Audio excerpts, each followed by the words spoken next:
حضرت علی کو اپنے بستر پر لٹا کر اور خود وہاں سے جو ہے وہ نکلے، اور جب وہ وہاں سے نکلے تو حضرت علی کے پاس تمام کفار کی، کیوں اپنے بستر پر لٹایا کہ تمام کفار کی امانتیں تھیں ان کے پاس، اور وہ امین اور صادق تھے، تو اس لیے وہ امانتیں انہیں واپس کرنی تھی چاہے وہ دشمن کی چیزیں تھیں۔ تو حضرت علی کو کہا کہ یہ دشمن کی امانتیں، کفار کی امانتیں صبح ہوتے ہی ان کو لوٹا کر اور تم بھی آ جانا واپس۔ تو وہ کس طریقے سے وہاں سے نکلے کہ نبی پاک صلی اللہ علیہ وسلم جو ہیں وہ ان کے گھر کا محاصرہ کفار نے کر لیا تھا، اور ایسے محاصرہ کیا ہوا تھا کہ یہاں سے محمد نکلے گا تو ہم اس کو جان سے مار دیں گے، اور اللہ کی طرف سے ہوا کیا کہ اللہ تعالیٰ نے نبی پاک کو ایک مٹی کہا کہ یہاں سے مٹی اٹھا کے تو ایک ان کی طرف پھینک دیں، اور ایسے اوپر سے پھینکی انہوں نے کہ ان کو کچھ نظر نہ آیا، اور نبی پاک ان کی آنکھوں کے سامنے سے نکل کے چلے گئے۔ کچھ لوگ آئے کفار کے جو باہر سے آ رہے تھے، مکہ سے باہر سے آ رہے تھے، آئے، انہوں نے کہا کہ تم یہاں کیوں ان کے گھر کا محاصرہ کیے کھڑے ہو؟ تو کفار نے کہا کہ کیونکہ ہم نبی جیسے ہی محمد آئے گا باہر تو ہم اس کو نعوذ باللہ قتل کر دیں گے۔ تو ان لوگوں نے بتایا کہ وہ تو کب کا یہاں سے نکل کے چلا بھی گیا، تمہیں پتہ بھی نہیں چلا۔ تو یہ اللہ تعالیٰ کی آپ کہہ لو کہ بہترین جو تدبیر تھی وہ یہ تھی کہ اللہ تعالیٰ نے کس طریقے سے نبی پاک کو دشمنوں کی آنکھوں کے سامنے سے نکال دیا۔ پھر ایک اور واقعہ ہوا جب انہوں نے غار ہرا میں، غار ثور کون سی غار تھی؟ غار ثور میں جب انہوں نے جو ہے وہ حضرت ابو صدیق کے ساتھ پناہ لی تو بالکل وہ غار کے دہانے تک دشمن آ گئے تھے، نظر آ رہے تھے، تو لیکن مکڑی نے اللہ کے حکم سے ایسا جالا تن دیا کہ انہوں نے دیکھ کے کہا کہ یہ جالے کا مطلب یہ ہے کہ یہاں سے مدتوں سے کوئی گزرا ہی نہیں، تو یہاں تو ہو ہی نہیں سکتے، پھر واپس چلے گئے۔ پھر سراقہ بن جشم جو تھا، اتنا بڑا جو کفار کا سردار تھا اور اتنا بڑا دشمن تھا مسلمانوں کا اور نبی پاک کا، اس نے فال نکالی، وہ فال نکالا کرتے تھے تیروں کے ذریعے، پہلے فال نکلا کرتی تھی حال معلوم کرنے کے لیے، جیسے آج کل ہم کفار کی اسی روش پہ چل کے تو ہاتھ دکھا کے اپنا قسمت کا حال معلوم کرتے ہیں، یا ہم ستارے پڑھ کے قسمت کا حال معلوم کرتے ہیں، یہ کفار کی روش ہے، یہ ذہن میں رکھیے گا، ٹھیک ہے۔ تو مستقبل کا پتہ صرف رب کو ہے اور کسی کو نہیں پتہ، نبی کو بھی نہیں پتہ تھا۔ تو وہ جو ہے فال کے ذریعے تیروں کے فال نکالتے تھے، تو ہر دفعہ فال میں آتا تھا کہ نہیں جانا تم نے آگے۔ تو بہرحال کو انسان جس چیز کی طرف ایک بات اور ذہن میں رکھ لیں کہ اگر آپ یہ بات پڑھیں، یہ بات کہیں کہ دیکھیں فال نکالتا تھا تو اس کو سچ ہی کہہ رہے تھے نا تیر، اس لیے تو اس نے کیوں گیا ہے وہ۔ تو یہ بات میں آپ کو بتا دوں کہ انسان جس غیر اللہ کی طرف جانے کی کوشش کرتا ہے اور اس کی طرف بڑھتا چلا جاتا ہے تو اللہ تعالیٰ اس کے دل پہ مہر جو کے لگا دیتا ہے، تو اس میں بڑھاتا چلا جاتا ہے اس کو، پھر رب بھی نہیں دیکھتا اس کو کہ وہ غلط سائڈ پہ جا رہا ہے، پھر اس کے لیے سزا ہی ہوتی ہے، جب وہ رسی کھینچتا ہے تو پھر سارے اس کی پکڑ میں آ جاتا ہے، پھر ان کے لیے کوئی رائے فرار نہیں رہتی، ٹھیک ہے۔ تو یہی ہوا اس کے ساتھ، وہ نبی پاک کے پیچھے جو ہے وہ اپنا گھوڑا لے کے بھاگا، تو پہلے تو وہ گھوڑا گر جاتا تھا، پھر ایک جگہ تک پہنچا تو وہاں پہ گھوڑا آدھا زمین میں دھنس گیا، تو وہاں پہ پھر وہ توبہ کرتا ہوا وہاں سے بھاگا کہ ہم تو یہ تو میں کسی صورت میں نبی تک پہنچ نہیں سکتا۔ تو یہ اللہ تعالیٰ کی تدبیریں تھیں جو اللہ نے اپنے نبی کو بچانے کے لیے کی تھیں کہ اس طریقے سے نہ تو انہوں نے کفار جو تھے نہ تو نبی کا بال بیکا نہیں کر سکے، ان کے ذرا بھی نقصان نہیں پہنچا سکے تھے۔ آگے دیکھیں، وَإِذَا تُتْلَىٰ عَلَيْهِمْ آيَاتُنَا، وَإِذَا اور جب تلاوت کی جاتی ہیں علیہم ان پر آیاتنا ہماری آیتیں، قالوا تو کہتے ہیں قد سمعنا تحقیق سن لیا ہم نے، لو اگر نشاء ہم چاہیں لقلنا تو ہم بھی کہتے ہیں مثلا اسی جیسے حاضا، مثلا حاضا اسی کے جیسے، ان بے شک یہ حاضا یہ ہے ہی کیا الا مگر یا سوائے اساطیر الاولین پہلوں کی کہانیاں، کیونکہ عرب کی زبان عربی، قرآن پاک عربی میں نازل ہوا، عرب کے لوگ بڑے سخت پوچھے جائیں گے، سختی سے پوچھے جائیں گے۔ اس کی وجہ کیا ہے؟ اس کی وجہ یہ کہ اللہ نے قرآن انہی کی زبان میں اتارا تاکہ ان کے لیے ترجمے کی آسانی تھی، ان کو ضرورت نہیں تھی ترجمے کی، تاکہ وہ اس کو سمجھ جائیں۔ جس کی زبان ہوتی ہے وہ گرامیٹیکلی بھی اس کی ہر ایج کو سمجھ جاتا ہے۔ عربی زبان بہت واسع زبان ہے، بہت وسیع زبان ہے، اس میں ہر ایک ایکشن کے لیے ڈفرینٹ لفظ ہے، تو مطلب ان لوگوں کو تو ہر ایکشن کے ہر الفاظ کا پتہ تھا کیا لفظ ہے اور کس لیے استعمال کیا جاتا ہے، اس کی کتنی گہرائی ہے، اس کا ظاہری میننگ کیا ہے اور اس کا چھپا ہوا میننگ کیا ہے، وہ تو ہر چیز کو جانتے تھے۔ اس کے باوجود انہوں نے اللہ تعالیٰ کے احکامات کو رد کیا، سن لیا اور اس کو رد کر دیا۔ یعنی یہ یہودیوں کا تھا، موسیٰ علیہ السلام سے کہتے ہیں اچھا ہم نے سن لیا جو تم نے کہا ہم نے سن لیا، وعصینا اور ہم نے سمعنا وعصینا کہتے تھے اور ہم نے نافرمانی کی. ٹھیک ہے, سمعنا واطعنا نہیں کہتے تھے کہ سن لیا اور اطاعت کی ہم نے, بلکہ کہتے تھے سمعنا وعصینا, سن لیا اور ہم نے نافرمانی کر دی, اب جو کرنا ہے کر لو. تو یہ رویے جو تھے یہ ان کے تھے جو یہودیوں کے تھے یا کفار کے رویے تھے. تو ان کا رویہ یہی تھا, ان سے اسی لیے اللہ تعالیٰ نے سخت عذاب کے ساتھ ان سے پوچھنا ہے. جو قیامت کی نشانیاں بتائی جاتی ہیں وہ واضح ہو رہی ہیں, عرب کے ممالک میں نظر آتی جا رہی ہے ایک ایک کر کے ساری کہ کیا کچھ ہو رہا ہے. تو وہ بری طرح سے پکڑے جائیں گے, جکڑے جائیں گے, ہلائے جائیں گے, اس کے بعد ان کو سمجھ آئے گی کہ ہوا کیا ہمارے ساتھ, ان کی اگلی نسلوں کو. ٹھیک ہے, تو یہ اللہ تعالیٰ کو انہوں نے کہا کیا, اللہ تعالیٰ کی آیات کو سننے کے بعد کہتے تھے سن لیا نا ہم نے, یہ کون سی بڑی بات ہے. یہ تو پہلے لوگوں کی کہانی ہے, کیونکہ نبی پاک صلی اللہ علیہ وسلم سے پہلے جتنے بھی انبیاء آئے, جو جن قوموں پر آئے, جو ان پر عذاب ہے, اللہ تعالیٰ نے ایک ایک بات ان کو یہاں پہ واضح کر کے قرآن پاک میں نبی پاک کو بتائی. اور بتانا کیوں تھا, تاکہ وہ اس بات کو اپنی اگلی قوم تک پہنچائیں, اپنی امت تک پہنچائیں اور کہیں دیکھو ان پر یہ عذاب آیا تھا, تم بچ جاؤ اس بات سے. تو اس کے باوجود ہم نے عمل کرنے کی بجائے ہم نے بھی ابھی اپنے آپ کو بھی اگر ہم دیکھ لیں, اپنے گریبان میں جھانک لیں, تو ہم بھی پڑھ لیتے ہیں, سن لیتے ہیں, پڑھ بھی لیتے ہیں, سن بھی لیتے ہیں, لیکن عمل کہاں ہے, بہت دور ہے کہیں عمل. وہ بات جو ہمارے پسند کی ہے وہ ہم عمل کر لیں گے, جو ہماری پسند کی نہیں ہے اس کو ہم لپیٹ کے رکھ دیتے ہیں.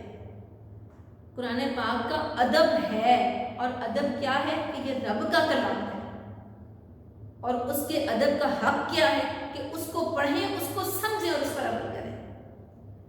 اور جو عمل نہیں کرتا, جو ہمیں مسلمان نظر آ رہا ہے غلط کام کرتے ہوئے, اس کو چھوڑنا نہیں ہے, ویسے اس کے پیچھے پڑ جانا ہے کہ وہ اپنے آپ کو ٹھیک کر لے. پیچھے پڑنے کا مطلب سختی نہیں ہے, زبان میں اللہ نے سختی نہیں رکھی. زبان کو اللہ تعالیٰ نے گوشت کا ایک نرم سا لوتھڑا بنایا ہے. تو مطلب کیا ہے کہ اخلاق حسنہ کے ساتھ اس کو دین کی طرف لے آئیں. ٹھیک ہے, مختلف طریقوں سے اچھے طریقے سے بات کی جائے. وَإِذْ قَالُوا اللَّهُمَّ إِنْ كَانَ هَٰذَا هُوَ الْحَقَّ مِنْ عِنْدِكَ فَأَمْطِرْ عَلَيْنَا حِجَارَةً مِنَ السَّمَاءِ أَوْ ائْتِنَا بِعَذَابٍ أَلِيمٍ. وَإِذْ اور جب قالوا کہتے ہیں اللہم اے اللہ, ان اگر کانا ہے ہاذا یہ, هو الحق وہی حق, من عندک آپ کی طرف سے, فامطر تو بس برسا دے, علینا ہم پر, حجارتاً پتھر, من السماء آسمان سے, او ائتنا یا لیا ہم پر بھی, عذاب علیم دردناک عذاب. اب کیا ہوتا تھا, ابو سفیان اور ابو جہل نے خانہ کعبہ کی دیوار پکڑ کے کہا, رب سے دعا مانگی, اللہ کو تو مانتے ہیں, تمام مذاہب اللہ کو مانتے ہیں, لیکن مسئلہ کہاں پہ ہے کہ وہ اللہ کے ساتھ شریک ٹھہراتے ہیں. شرک گناہ کبیرہ ہے جس کی معافی نہیں ملنی, بالکل بھی نہیں ملنی. اللہ تعالیٰ کے احکامات جو جیسے احادیث کے ذریعے بھی ہمیں واضح ہو کے مل جاتے ہیں, اور شرک کے بارے میں قرآن پاک میں اللہ تعالیٰ نے بارہا فرمایا کہ شرک ایسا گناہ ہے جس کی کوئی معافی نہیں ہے. ٹھیک ہے, تو وہ اور اگر اسی حالت میں انسان مر جائے تو کوئی معافی نہیں, آخری وقت میں توبہ کر لے تو معافی نہیں. یعنی موت سر پہ آئی, جیسے سوا نیزے پہ سورج ہوگا, سورج جب مغرب سے مشرق سے طلوع ہونے کے بجائے مغرب سے طلوع ہو جائے گا, تو وہ قیامت کی وہ گھڑی ہوگی جس میں توبہ کے تمام دروازے بند ہو جائیں گے, جس میں توبہ نہیں سنی جائے گی, انسان کی معافی نہیں ہوگی کسی صورت میں بھی. وہ جس حالت میں ہے وہ اسی حالت میں مارا جائے گا اور اسی حالت میں اٹھایا جائے گا. تو یہ شرک کرتے تھے, اور اللہ سے کہتے کیا کہ مانگتے رب سے تھے, اللہ سے مانگتے تھے, اور کہتے تھے اللہ اگر تو یہ تیرا جو یہ محمد کہہ رہا ہے بار بار کہ یہ کتاب آئی ہے, وہ نبی ہے, تو اگر یہ سچی ہے, اگر یہ حق پہ ہے, تو ہم پہ عذاب کیوں نہیں بھیجتا, پھر ہم پہ عذاب بھیج, پتھر برسا ہم پہ آسمان سے, یا کوئی ایسا دردناک قسم کا عذاب دے بھیج کے پتہ چلے کہ ہم حق پہ نہیں ہیں. ٹھیک ہے, تو یہ انہوں نے دعا مانگی تھی, اور اللہ تو سب کا ہے, رحمان تو وہ ہر ذی روح کے لیے, اس نے مانگی, قبول بھی کی تھی اور جواب بھی دیا. اس نے کیا فرمایا, وما کان اللہ لیعذبہم, اور نہیں ہے اللہ اس لیے کہ عذاب دیتا ان کو, وانت فیہم, اور آپ ہم ان میں, وما کان اللہ, اور نہیں تھا اللہ, معذبہم کہ وہ عذاب دیتا ان کو, وہم یستغفرون, اور وہ بخشش مانگ رہے ہوتے ہیں. یعنی اللہ تعالیٰ بخشش مانگنے والوں کو عذاب نہیں دیتا, اور اللہ تعالیٰ ایسی جگہ پہ عذاب بھی نہیں بھیجتا جہاں پہ نبی پاک موجود ہوں, اور آج کے دور میں دیکھا جائے تو وہاں پہ اللہ کے نیک بندے موجود ہوں. ٹھیک ہے, اور لیکن وہ نیک بندے اگر وہ برائی کو منع نہ کریں تو اس جگہ پر بھی عذاب آ جاتا ہے. جیسے وہ کہتا لا تصیبن الذین ظلموا خاصۃ منکم، خصوصی ساتھ انہیں لوگوں پر ظالموں پر یہ عذاب نہیں آئے گا، تم اس میں شامل ہو جاؤ گے. ٹھیک ہے. وما لهم الا يعذبهم الله وهم يصدون عن المسجد الحرام. اب اللہ تعالیٰ فرما رہے ہیں ان کو، کہہ رہے ہیں کون سی ایسی وجہ ہے تمہارے میں کون سے سرخاب کے پر لگیں گے تمہیں عذاب نہ ملے؟ تم تو یہ غلط کام کرتے ہو، تم کسی صورت معافی سے تمہیں مل نہیں سکتی کسی صورت میں معافی. تم تو ہر صورت عذاب کے ہی حقدار ہو. تم کیا سمجھ رہے ہو کہ تم بچ رہے ہو؟ تم کیا سمجھ رہے ہو تم حق پہ ہو؟ تو یہاں پہ اللہ تعالیٰ نے فرمایا وما لہم، اور کیا ہے ان کے لیے ایسی وجہ، اللہ یہ کہ نہ یعذبہم ان کو عذاب دیتا اللہ تعالیٰ، وہم یصدون اور وہ روکتے ہیں عن المسجد الحرام، مسجد حرام میں آنے سے، یعنی نماز پڑھنے سے نمازیوں کو روکتے تھے، سیٹیاں اور تالیاں بجاتے تھے، ایسی حرکتیں کرتے تھے کہ نماز کو نہ پڑھ سکیں، ادا نہ کر سکیں مسلمان. وما كانوا اولیاءہ، اور نہیں تھے وہ اس کے متولی بھی، یعنی اس کے رکھوالے نہیں ہیں. ٹھیک ہے. ان اولیاءہ، اور لیکن اس کے متولی تو ہیں الا المتقون، سوائے پرہیزگاروں، یعنی اس کے تو پرہیزگار لوگ جو ہیں وہی صرف اس کے رکھوالے ہیں. اللہ کا گھر ہے جہاں نیکی کا کام ہے، تو نیکی کے گھر کے رکھوالے کون ہیں؟ جو نیک لوگ ہیں. ٹھیک ہے، پرہیزگار لوگ ہیں. ولیکن اکثرہم، اور لیکن اکثر ان میں سے لا یعلمون، نہیں وہ جانتے. وما کان صلاتہم، اور نہیں تھی نماز ان کی عند البیت، اللہ کے گھر کے پاس، الا مگر رکعا و تسلیۃ، سیٹیاں بجانا اور تالیاں بجانا. فذوقوا العذاب، تو بس چکھو عذاب کو، بما کنتم تکفرون، بوجہ اس کے کہ جو تم کفر کرتے رہے ہو.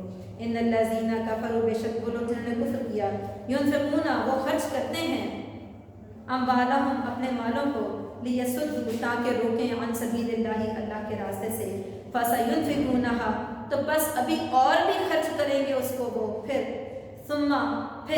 تکون، ہو جائے گا، علیہم، ان کے لیے، حسرۃ، باعث حسرت، یعنی وہ اپنے مال کو ضائع کریں گے تو ظاہر ان کو افسوس ہی ہوگا بعد میں کہ مال تو ہمارا ضائع ہو گیا، فائدہ میں کوئی نہ ہوا. جس مقصد کے لیے خرچ کر رہے تھے وہ تو فائدہ نہ ملا، تو کیا ہوا؟ مال ہمارا ضائع ہو گیا اور فائدہ بھی نہ ملا. تو افسوس ہو جائے گا ان کو، ان کے لیے باعث افسوس ہو جائے گا، حسرت کا باعث ہو جائے گا وہ مال خرچ کرنا. ثم یغلبون، اور پھر وہ مغلوب ہو جائیں گے. والذین کفروا، اور وہ لوگ جنہوں نے کفر کیا، الی جہنم، جہنم کی طرف، یحشرون، کو لوٹائے جائیں گے. لیمیز اللہ الخبیث من الطیب ویجعل الخبیث بعضہ علی بعض فیرکمہ جمیعا فیجعلہ فی جہنم. تاکہ یمیز اللہ، تمیز کر دے اللہ تعالیٰ، الگ کر دے اللہ تعالیٰ، الخبیث، ناپاک کو، من الطیب، پاک سے، ویجعل، اور وہ بنا دے، الخبیث، خبیث کو، ناپاک کو، بعضہ، اس کے بعض کو، علی بعض، اس کے بعض پر، فیرکمہ، تو بس ڈھیر کر دے اس کو، جمیعاً، سب کا سب، فیجعلہ، اور پھر ڈال دے اس کو، فی جہنم، جہنم میں. اولئک هم الخاسرون، یہی لوگ وہ خسارہ پانے والے ہیں. آپ دیکھیں اللہ تعالیٰ نے کیسے ناپاکوں کو الگ کر دینا اور اکٹھا جہنم میں پھینک دینا ہے، اور صرف پاک لوگ جو ہیں، جو امت مسلمہ ہیں، جو نبی کے امتی ہیں، صرف وہی رہ جائیں گے جن کو اللہ تعالیٰ نے امتحان میں ڈالنا ہے، حشر کے میدان میں حساب کتاب جن کا لینا ہے. ٹھیک ہے.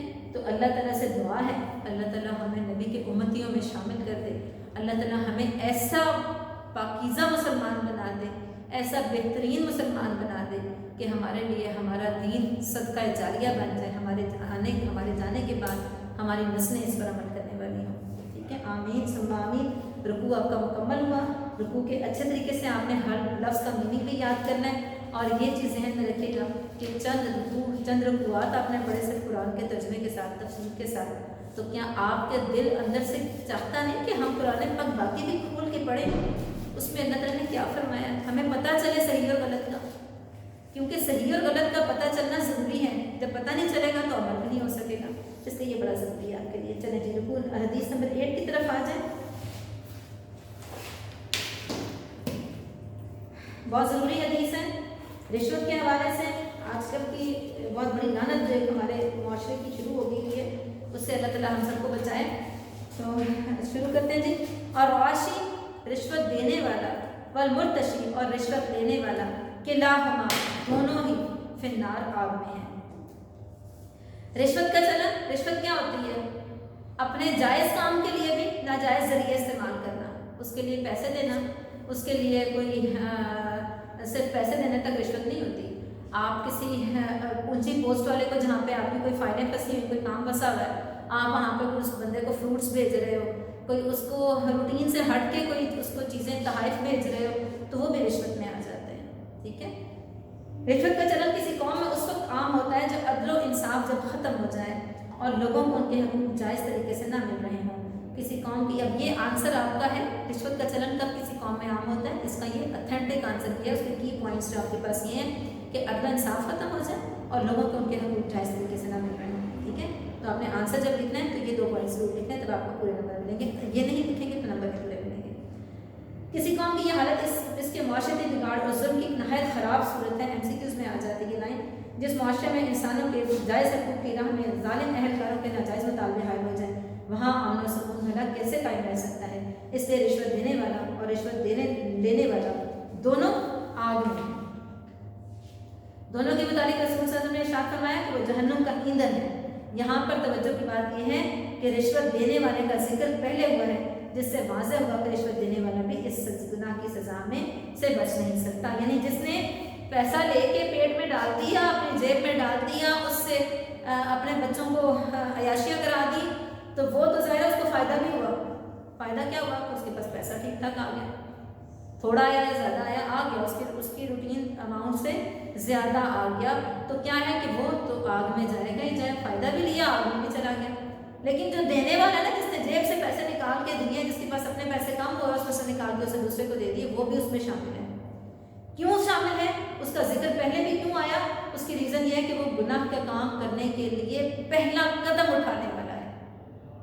وہ رشوت نہ دے تو رشوت لینے والا نہ لے, اس لیے اس کا بھی ذکر پہلے آ گیا اور دونوں کے لیے سزا ایک ہی بتا دی. نبی پاک نے فرمایا کہ دونوں آگ کا ایندھن ہے, جہنم کی آگ کا ایندھن ہے. چلے جی الحمدللہ یہ تو ہو گیا کمپلیٹ. باقی آپ کے چیپٹر میں سے 2 کوسچن ہے, ختم نبوت والا بھی ہے اور نبی پاک صلی اللہ علیہ وسلم سے عطا محبت والا بھی ہے کوسچن. ٹھیک ہے, اچھی طرح سے یاد کر لیں. ختم نبوت بڑا امپورٹنٹ کوسچن ہے بورڈ کے پوائنٹ آف ویو سے. یہ مت سوچیے گا کہ میں آپ کو ابھی کے پیپر کی باتیں بتاتی ہوں, آپ کو پتہ ہے, میں آپ کو ہمیشہ بتاتی ہوں آپ کے بورڈ کے پوائنٹ آف ویو سے. یہ بہت امپورٹنٹ ہے, اس کو اچھی طریقے سے یاد کریں, آپ اس کی لیفٹ کمپلیٹ کریں. آپ لوگ گھر میں بیٹھ کے پیپر دیتے ہیں, اس کے باوجود آپ کے پیپر کمپلیٹ نہیں ہوتے. لاسٹ میں جو پیپر میں نے چیک کیے ہیں انتہائی گندے پیپر تھے.